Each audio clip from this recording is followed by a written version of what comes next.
guys, it's Mai, and in this video, I will be sharing with you my K1 visa interview journey and kung ano yung mga documents na hiningi sa akin during my interview.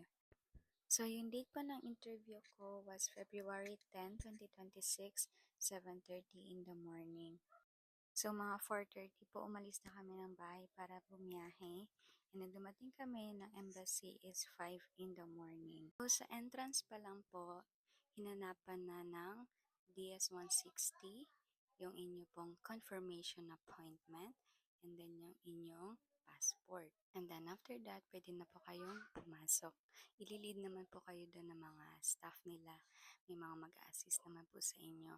Magwi-wait muna kayo kasi meron pang initial interview.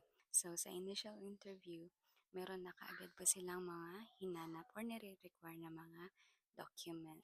So, mga documents po na hiningi is of course yung inyong DS-160 passport, PSA birth certificate, original din po yan. Senomar po ninyo. And then yung brown envelope, make sure po na hindi nyo po yan bubuksan until yung inyo pong interview schedule, yung inyong 2x2 US visa na picture, and then yung inyo pong MRV fee. So, ako po kasi nagbayad ako sa RCBC Bank, so meron po silang binigay na parang blue na receipt. So, ayun po yung pinakita ko. And then may mga few questions po during the initial interview. Sa akin po, kasi that time, inask ako kung ano yung pangalan ko, ano yung edad ko, and birthday ko, and then kailan kami huling nagkita ni fiancé. Kasi noong 2024, pumunta dito si fiancé and only one time lang. And noong last year, 2025, hindi na po siya nakapag-visit.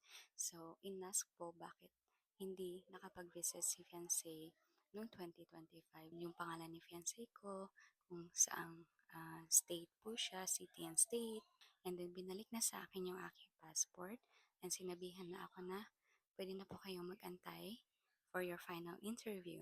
So, meron naman pong mga chairs para sa nag-aantay sa final interview. So, sa final interview po, lahat ng consul is foreigner. And then, meron din po doong staff po nila na magsasabi sa inyo ng mga instructions. Make sure na naka-focus kayo sa kanila kasi may mga ibang consul na hindi maririnig yung kanilang paging. So, ayun po, nag-antay lang po ako ng mga 30 minutes siguro yung antay ko. And then, tinawag na yung name ko sa Windows 70. So, hiningi po sa akin yung aking passport. Parang very light lang yung aming interview. Tinanong lang sa akin kung ano yung pangalan ni fiancé ko, kung ano yung city and state niya, kung ano yung work niya, and then kung ano yung full name ko, yung aking birthday, and then kung ano yung job ko.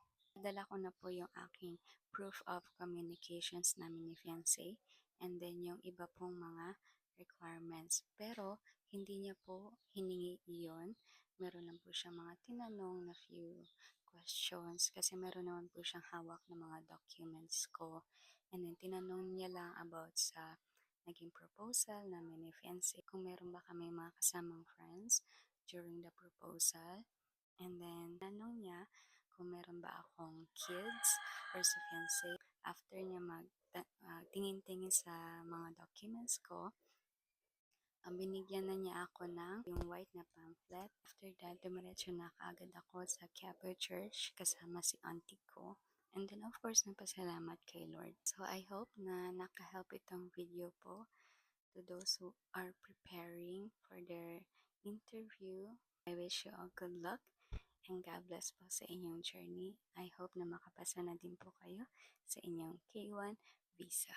I'll see you in my next video.